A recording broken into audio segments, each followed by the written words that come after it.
Hello guys welcome back ටු මයි YouTube channel. අද video එකෙන් මං අරන් ආවේ එක්සෑම් එක වෙනකන් මාස 6ේදී මං කරන්න හිතන් ඉන්න වැඩ සෙකන්ඩ් ට්‍රයි එකේදී මගෙන් වුණ පොඩි වැරදි ඒ වගේම ඔයාලා අහපු ප්‍රශ්න වලට පොඩි උත්තර ටිකක්. මුලින්ම මං කියන්නම් සෙකන්ඩ් ට්‍රයි එකේදී වුණ වැරදි ගැන. මං හොඳට සෙකන්ඩ් ට්‍රයි එකේදී වැඩ කරා. හැබැයි හිතලා බලනකොට පොඩි වැරදි ටිකක් තියෙනවා. ෆිසික්ස් වල එහෙම ගොඩක් සුළු කිරීම් තියෙනවනේ. මම පේසුරු එහෙම කරද්දි ගණන් හදනකොට ටිකක් වෙලා යන සුළු කිරීම් හම්බුන ගමන් කරන්නේ කැල් එක පාවිච්චි කරනවා. මට හිතුනේම නෑ ඒකෙන් සුළු කිරීම් කරද්දි මට වැඩි වෙලාවක් යයි කියලා එක්සෑම් එකේදී. මම ඔන්ලයින් ක්ලාස් නේ ගියේ. ඉතින් පේපර්ස් කරෙත් එතකොට ගෙදර ඉඳලානේ. ඒ නිසා පේපර්ස් කරද්දිත් සමහර වෙලාවට කැල් එක පාවිච්චි කරනවා. ඒක ඇත්තරම් වැරදි. ඒත් ඉතින් ඒ ගැන වැඩි හිතුනේ නෑ මට. ඒ අවුල දැනුනේ A-level පේපර් එක ලියනකොට. ෆිසික්ස් පේපර් එකේදී මට අන්තිම විනාඩි 15 වෙනකොට ගණන් ටිකක් ඉතුරු වෙලා තිබුණා MCQ පේපර් එකේ. ඒ වෙනකොට කරලා තිබුණ ටික කොටුකොලේ මාක් කරලා තිබුණේ. ටිකක් වැඩි වෙලාවක් යන MCQ 6ක් 7ක් වගේ හදන්න තිබුණා මතක විදියට අන්තිම වෙලාවේ. ඒ කියන්නේ අන්තිම විනාඩි 15 වගේ. ඇත්තටම ඉතින් ඒ විනාඩි 15 ඒ ඔක්කොම හදන්න නම් බැරි වුණා. කෙමිස්ට්‍රි වලදීත් එහෙමයි. අන්තිමට ගණන් 4ක් 5ක් වගේ ඉතුරු වෙලා තිබුණා. ඒ ටිකටත් ඉතින් වෙලාව මදි වුණා.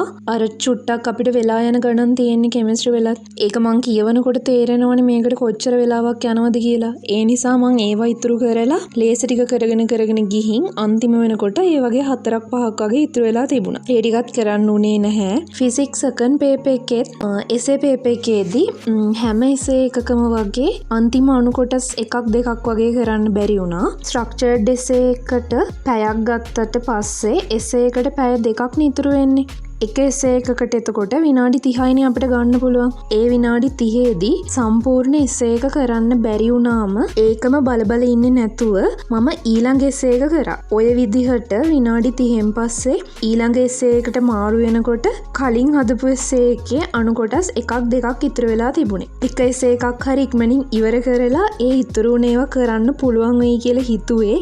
ඒත් ඉතින් එහෙම කරන්න බැරි වුණා. හැම එසේ එකකටම වගේ විනාඩි 30ම ගියා. ඉතින් ඒ කියන්නේ විනාඩි 30ම ගිහිල්ලත් අණු කොටස් එකක් දෙකක් ඉතුරු වුණා. කෙමිස්ට්‍රි වල ස්ට්‍රක්චර්ඩ් එසේ එකේදී ප්‍රශ්න දෙකකට විනාඩි 20 ගානේ ගියා. කියන්නේ අපි සාමාන්‍යයෙන් විනාඩි 15න් ඉවර කරන්න ඕනිනේ.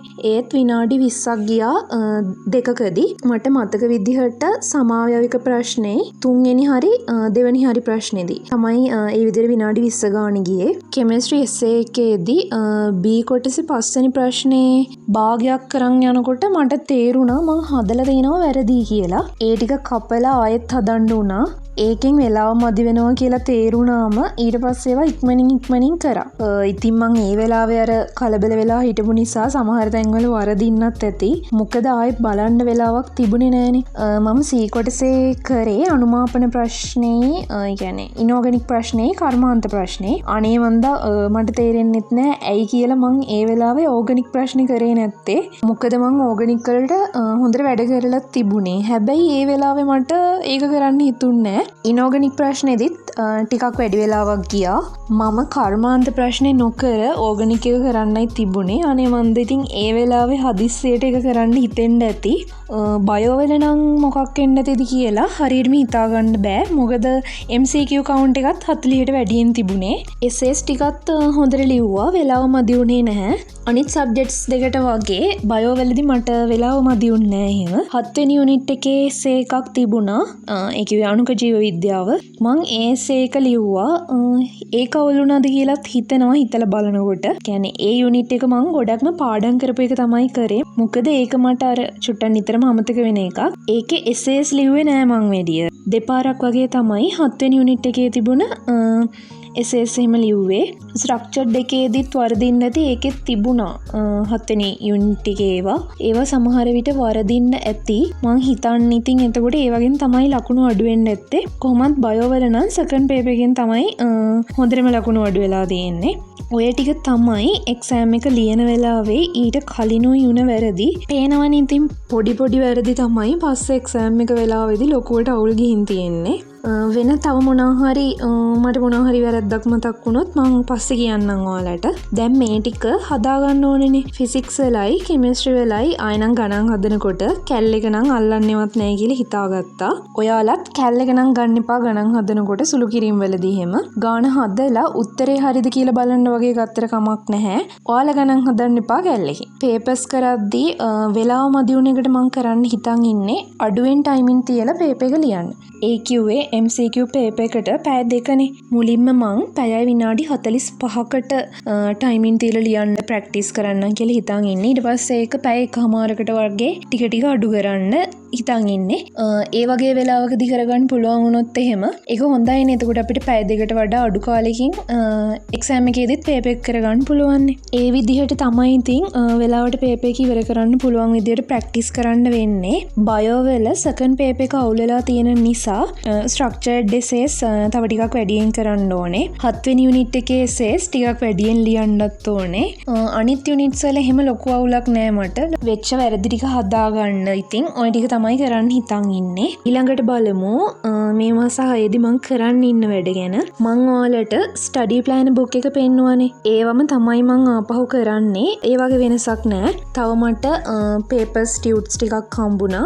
ඒ ටිකත් ඇඩ් කරගන්න ඕනේ. ෆිසික්ස් වල එහෙම තව ගණන් ටිකක් වැඩියෙන් හදන්න ඕනේ. ඒකට ඉතින් තියරි ආපහු බලන ගමන් පේසුරු ටිකයි ගී කියනගේ සර්ගේ MCQ බුක් එකයි කරනවා. දැන් නම් මං වැඩ පටන් අරන් තියෙන්නේ. සබ්ජෙක්ට්ස් 3ේම යුනිට්ස් ඔක්කොගෙම තියරි ටික ආයෙත් මුලින් ඉඳන් බලනවා. මොකද මොනවා හරි මගේ ඇරුණ තැන් තියෙනවද දන්නේ නැහැනේ. ඒ තැන්වලදී මට අවුල් වුණා වෙන්නත් පුළුවන්.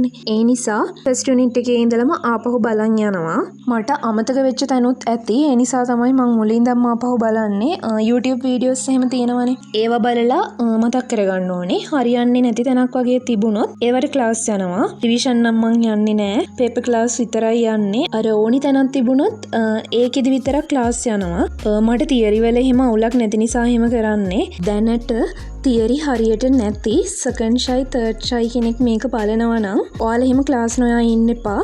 අනිවාර්යෙන් රිවිෂන් ක්ලාස් ගිහිල්ලා තියරි ටික හදාගන්න මුලින්ම. ඒක තමයි කියන්නේ තියරි හරියටම නැති කෙනෙක්ට තියරි හදාගන්න පුළුවන් විදිහ. තනියෙන් කරගන්න ගියොත් ඒක චුට්ටක් අමාරු වෙයි. ඒ නිසා රිවිෂන් ක්ලාස් ගිහිල්ලා තියරි ටික හදාගන්න. ඉස්සරහ මාස 4ේදී ඒ කිව්වේ අගෝස්තු වෙනකන් තමයි මම මේ විදිහට තියරි ටික බලන්නේ. ඒ කියන්නේ තියරි විතරක් බලනව නෙවෙයි. දැන් මොකක් හරි එක යුනිට් එකක තියරි ටික බැලුවොත් ඒකේ පේසුරු ටික කරනවා. තියරි විතරක් බලලා බෑනේ. ගණන් හදන්න පුළුවන්ද කියලාත් බලන්න ඕනිනේ. ඒ නිසා අර පේසුරු ටිකත් කරනවා. අර මං කලින් කිව්වා වගේ ගී කියන ගේසර්ගේ MCQ බුක් එකත් කරනවා. ওই විදිහට තමයි කෙමිස්ට්‍රි ෆිසික්ස් දෙකේම කරන්නේ. ඒ කියන්නේ කෙමිස්ට්‍රි වල තියරි ටික බලන ගමන් පේසුරු කරනවා. ක්ලාස් එකේ ටියුට්ස් ටික ආපහු කරනවා. ඒ වගේම තමයි දැන් සතියක කරන වැඩ ටික ඊළඟ සතිය ආපහු ඉක්මනින් බලනවා. නැත්තම් මොකද කරාට තේරුමක් නැහැනේ. ඊළඟ සතිය වෙනකොට ආයෙ අපිට අමතක වෙන්න පුළුවන්. ඒ නිසා මේ සතිය කරන ටික ඊළඟ සතිය බලනවා. කියන්නේ දැන් මොනවා හරි තියරි එකක් බැලුවා නම් මේ සතියේ ඊළඟ සතියේ දැන් ෂෝට් නෝට්ස් තියෙනවනේ. ඒ ටික ඉක්මනින් බලලා අපහු මතක් කරගන්නවා. ෆිසික්ස් වල එහෙම මං හදපු සමරි ටික තියෙනවනේ. බයෝ කෙමිස්ට්‍රි වලත් ෂෝට් නෝට්ස් තියෙනවා. ඒ ටිකෙන් තමයි ওই විදිහට අපහු මතක් කරගන්නේ. එතකොට බයෝ වල නම් මම පේසුරු කරන්නේ නැහැ. යුනිට් වයිස් ටියුට්ස් ටිකක් තියෙනවා. එක යුනිට් එකක් බලලා ඉවර වෙලා ඒ ටියුට් එක තමයි කරන්නේ. මං කලින් කිව්වා වගේ සබ්ජෙක්ට්ස් 3 යුනිට්ස් ටික මං තියරි ආයෙත් බලනවා කියපු මාස 4ට බෙදාගෙන තියෙන්නේ. මාසෙට වැටුණ යුනිට්ස් ටිකේ වැඩ ටික සති 4ට බෙදලා තමයි කරන්නේ. ඔය විදිහට තමයි ඉතින් වැඩ ටික කරගෙන යන්නේ. සර්ලා එක්කත් කතා කරලා බලන්න ඕනේ තව මොනවාද කරන්න ඕනි දේවල් කියලා එහෙම අහගන්න. තව මොනවා හරි ඇඩ් වුණොත් හරි වෙනස් වුණොත් හරි මම ඔයාලට කියන්නම්. මොකද ගොඩක් අය කියලා තිබ්බා මං කියපු විදිහට කරනවා. ඒ නිසා මොනවා හරි වෙනස් වුණොත් කියන්න කියලා. මොනවා හරි එකක් වෙනස් වුණොත් මං අනිවාර්යෙන් ඔයාලට කියන්නම්. මං ඔයාලට කලින් වීඩියෝ එකේදී ෆස්ට් ෂයි එකේ වුණ වැරදි ගැන කිව්වා. අද සෙකන්ඩ් ෂයි එකේවත් කිව්වා. ඔයාලා මේ වැරදි එකක්වත් කරන්නේ නැතුව හොඳට වැඩ කරලා හරියට එක්සෑම් ලියන්න. තව දෙයක් මං කරා මේ කියන්නේ මාසේ දින ටික ලියාගත්තා. ඊට පස්සේ දැන් ඒ දවසේ වැඩ කරලා ඉවර වෙලා ඒ දවසේ දිනේ කපනවා. ඒක මං කියන්නේ මට පේන තැනම ඉස්සරහින් අලවගෙන තියෙන්නේ කියන්නේ පාඩම් කරන තැන. එතකොට වැඩ කරන ගමන් ඕක කපන් යන්න කියන්නේ ආස හිතෙනවානේ. මොකද ඕක දකිද්දි තේරෙනවනේ මම මෙච්චර දවසක් වැඩ කරලා කියලා. ඉතින් ඔයාලත් එක්ක කරලා බලන්න. දැන් බලමු ඔයාලා අහලා තිබුණ ප්‍රශ්න මම දන්න විදිහට මට තේරෙන විදිහට ඒවට උත්තර දෙන්නම්. උදේට හැරෙන්න විදිහක් කලින් අහලා තිබුණ දවසක. උදේම නම් මම හැරෙන්නේ නැහැ. මොකද මට නම් රැයට තමයි පාඩම් කරන්න පුළුවන්. ඔයාලත් මුලින්ම බලන්න ඔයාලට පාඩම් කරන්න පුළුවන් රැයටද පාන්දරද කියලා. මොකද රැයටයි පාන්දරයි දෙකේම කරන්න බෑනේ. පුළුවන් එක මොකක්ද කියලා බලන්න. හැබැයි මම සමහර දවස්වලට උදේම හැරෙනවා. ඒ කියන්නේ මට ඔය අමාරුම කොටසක් වගේ පාඩම් කරන්න තිබ්බොත් එදාට උදේම හැරෙනවා. ඒ වගේ දවස්වලට මම එලාම් ටෝන් එකට මම ආසම යුනිවර්සිටි එකේ ඇන්තම් එක දාගන්නවා. එතකොට ඕක ඇහෙනකොට උදේ පාන්දරම පාඩම් කරන්න ඕනි කියලා මතක් වෙලා හැරෙනවා. ඉස්සර මම නිදා ගන්නවා ගොඩක් වැඩි. ඒක අඩු කරගන්න මම නිදා ගන්න පැය ගාන මාක් කරා. අර තීර ප්‍රස්ථාරයක වගේ පාඩම් කරන තැන ඉස්සරහින් කොලේක ප්‍රස්ථාරයක් වගේ ඇඳලා ඒක හැම දවසකම මාක් කරා. ඒක දැක්කම මට නිතරම හිතුණා නිදා ගන්න එක අඩු කරන්න ඕනි කියලා. එහෙම තමයි ඉතින් අඩු කරගත්තේ. දැන් පැය 6 තමා නිදාගන්නේ. එහෙම නැත්තම් 4:00. ඊළඟට අහලා තිබුණා තර්ඩ් ෂයි එක ඇප්ලයි කරන විදිහ. තර්ඩ් ෂයි ප්‍රයිවට් තමයි දාන්න ඕනේ. ඒ වගේම ඔන්ලයින් තමයි ඇප්ලයි කරන්නේ. ෆෝන් එකෙන් අපිටම ඇප්ලයි කරන්න පුළුවන්. මම සෙකන්ඩ් ෂයි එකත් ප්‍රයිවට් නේ කරේ. මමමයි ඇප්ලයි කරේ. පේපර්ස් වලට අපි පොඩි ගාණක් ගෙවන්න ඕනේ. තාම මේ පාර ඒ ලෙවල් වලට ඇප්ලයි කරන්න ඇවිත් නැහනේ. ඇප්ලයි කරනකොට මම ඔයාලටත් කියන්නම්. කෙමිස්ට්‍රි MCQ විවරණය කරන විදිහ අහලා තිබුණා. දැන් මම නම් විවරණය කරන්න මෙහෙමයි. මුලින්ම තියරි නෝට් එක බලලා තියරි නෝට් එකේ තියෙන විදිහට පොඩි විස්තරයක් ලියනවා. ඒ කියන්නේ මොනවා හරි MCQ එකක් ගත්තම ඒකේ හරියන උත්තර හරියන්නේ කොහොමද, වරදින උත්තර වරදින්නේ කොහොමද කියලා තියරි නෝට් එක බලලා ලියනවා. ඊට පස්සේ රංග සර්ගේ ෆාරිස් සර්ගේ විවරණ බලලා ඒ වගේ තියරි නෝට් එකේ තියෙන විදිහට වඩා ලේසියෙන් උත්තර ගන්න ක්‍රමයක් තිබුණත් එහෙම ඒකත් ඒ විවරණයට අදාළම වෙනම ලියා ගන්නවා තරුවක් වගේ දාලා. ඒ විදිහට තමයි කෙමිස්ට්‍රි වල විවරණය කරන්නේ. ෆිසික්ස් වලත් එහෙමයි. මට ඒ ගාන හදා ගන්න පුළුවන් නම් ඒ මං හදන විදිහට හදනවා. ඊට පස්සේ මං විවරණ බලන්නේ තුෂාර සමරවික්‍රම සර්ගේ රෝසා සර්ගේ විවරණ. මුලින්ම තුෂාර සර්ගේ ඒ විවරණේ බලලා ඒ තියෙන විදිහට හදා ගන්නවා. ඒ කියන්නේ මොන හරි ගානක් තියෙනවා නම් ඒ විවරණේ තියෙන විදිහට ඒ ගාන ලියා ගන්නවා. මම හදපු විදිහටම නම් ආයෙ මුකුත් එහෙම ලියන්නේ නැහැ. ඊට පස්සේ රෝසා සර්ගේ විවරණ බලනවා. ඒකෙත් තියෙන්නේ ඒ විදිහට නම් ආපහු ඒකෙනුත් බලලා එහෙම මුකුත් ලියන්නේ නැහැ. හැබැයි අපි හදන විදිහට වඩා ලේසි ක්‍රම රෝසා සර් කියලා දෙනවනේ. ඒ වගේ කෙටි ක්‍රමයක් කියලා තියෙනවා නම් ඒකත් වෙනම ඒ ප්‍රශ්නෙට අදාළවම අපහු ලියා ගන්න. ඒ විදිහට තමයි ෆිසික්ස් වල කරන්නේ. ඊළඟට අහලා තිබුණා සිලබස් එක ඉක්මනට ඉවර කරගන්න ඕනේ මොන සබ්ජෙක්ට් එකේද එහෙම කරගන්න එකේ වාසි මොනවද කියලා. මම මන්ට සිලබස් එක ඉවර කරගත්තා බයෝ වල. මොකද බයෝ වල ගොඩක් පාඩම් කරන්න දෙනවනේ. ඒ නිසා අර අන්තිමට තියෙන පාඩම් එහෙම ඉවර කරගන්න ඕන නම් ඉතින් හොඳයි. ෆිසික්ස් කෙමිස්ට්‍රි වලත් එහෙම ඉවර කරගන්න එක හොඳයි. හැබැයි ඉතින් ඉවර කරගෙන ආපහු බලන්න නැතුව ඉඳලා නම් තේරුමක් නැහැ. මොකද එතකොට එක්සෑම් එක ලඟ වෙනකොට කලින් ඉවර කරගෙන තිබ්බට ඒවා මුකුත් මතක නැති වෙන්න පුළුවන්. ඒ නිසා ඉතින් කලින් ඉවර කරගන්නවා නම් එක්සෑම් එක වෙනකන් ඒ තියෙන කාලෙදී ඒ වගේ සමරි හදලා ඒවා හරිය ආපහු බලලා ඒවා අමතක කරගන්නේ නැතුව ඉන්න වෙනවා.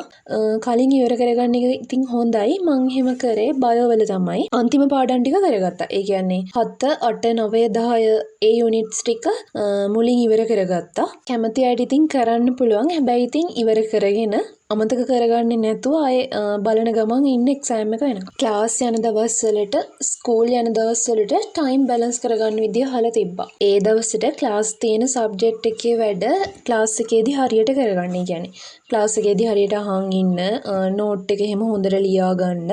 එහෙම කරන්න. එතකොට ඔයාලට ඒ දවසේ ඒ සබ්ජෙක්ට් එකේ වැඩ කරා කියලා හිතා ගන්න පුළුවන් නේ ක්ලාස් වල වැඩ හරියට කරාම. ඊට පස්සේ ගෙදර ආවමත් ඒ දවසේ ක්ලාස් එකේ කරපු ටික එදාම ඉක්මනින් බලලා දාලලා ඒ ටික එදාම ඉවර කරගන්න. එතකොට ආපහු ඒ ටික වෙනම දවසක විශේෂයෙන් බලන්න ඕනේ නෑනේ. ආපහු මතක් කරගන්නනේ තියෙන්නේ. ඒ නිසා ක්ලාස් යන දවස්වලට ඒ විදිහට කරන්න. ස්කූල් යනකොටත් එහෙමම තමයි. ස්කූල් එකේ වැඩ හරියට කරන්න. එතකොට ඕෆ් පීරියඩ්ස් එහෙම තිබුණා. ඔයාලා ෂෝට් නෝට් එකක් එහෙම අරන් යන්න. ඒවා බලන්න ඒ වෙලාවේදී. ස්කූල් එකේ උගන්වනවා නම් ඒවා හරියට අහගෙන ඉඳලා ඒ වැඩ ටික හරියට කරගන්න. ඒ විදිහට තමයි ඉතින් ටයිම් බැලන්ස් කරන්න වෙන්නේ. මට තේරෙන විදිහට තමයි ඔයාලට කිව්වේ. සබ්ජෙක්ට්ස් 3 බැලන්ස් කරන විදිහත් අහලා තිබුණා. සබ්ජෙක්ට්ස් 3 මම يعني දැන් සතියේ දවස් 7ට සබ්ජෙක්ට්ස් 3 බෙදාගෙන තියෙන්නේ. දවසකට කරන්නේ සබ්ජෙක්ට්ස් 2යි. ඒකෙදි මට වැඩියෙන් අමාරු සබ්ජෙක්ට් එකට තමයි වැඩිපුර දවස් දාගෙන තියෙන්නේ. ඒ කියන්නේ ෆිසික්ස් වලට. ෆිසික්ස් වලට චුට්ටක් වැඩියෙන් දාගෙන තියෙනවා. දැන් බැලුවොත් ඉතින් තුනම එකම මට්ටමේ වගේ තමයි තියෙන්නේ. හැබැයි ෆිසික්ස් වලට මම වැඩියෙන් දාගෙන තියෙනවා. බයෝ වලට චුට්ටක් අඩු කරලා තියෙනවා. මොකද බයෝ වල එහෙම ලොකු අවුලක් නැහැ. ඉතින් ඒක මම දන්නවනේ ඒ නිසා. ඒ විදිහට තමයි ඉතින් සබ්ජෙක්ට්ස් 3 නම් මම බැලන්ස් කරගන්නේ. තව දේවල් අහලා තිබුණා. මම ඒවට කමෙන්ට් එකක් හරි නැත්නම් ආයෙ පස්සේ වීඩියෝ එකක් හරි දාන්නම්. 26 අය 27 අය එහෙම වැඩ කරන්න ප්ලෑන් එකක් ගැන අහලා තිබුණා. මම අර සබ්ජෙක්ට්ස් 3ට වැඩ කරන විදිහ ගැන කියපු වීඩියෝස් වල කියන දේවල් ඔයාලා මුලින් ඉඳන්ම ටික ටික කරගෙන ගියා නම් හරි. ආයෙ එහෙම වෙනම ප්ලෑන් එකක් ගැන මට කියන්න තේරෙන්නේ නැහැ ඉතින්. ඒ දේවල් ටික මුලින් ඉඳලා කරගෙන යන්න තමයි තියෙන්නේ. අද වීඩියෝ එකත් ඔයාලට වැදගත් වෙන්න ඇති කියලා හිතෙනවා. එහෙනම් ඔයාලා හැමෝම හොඳට මහන්සිලා පාඩම් කරන්න. ගිහින් එන්නම්. බයි.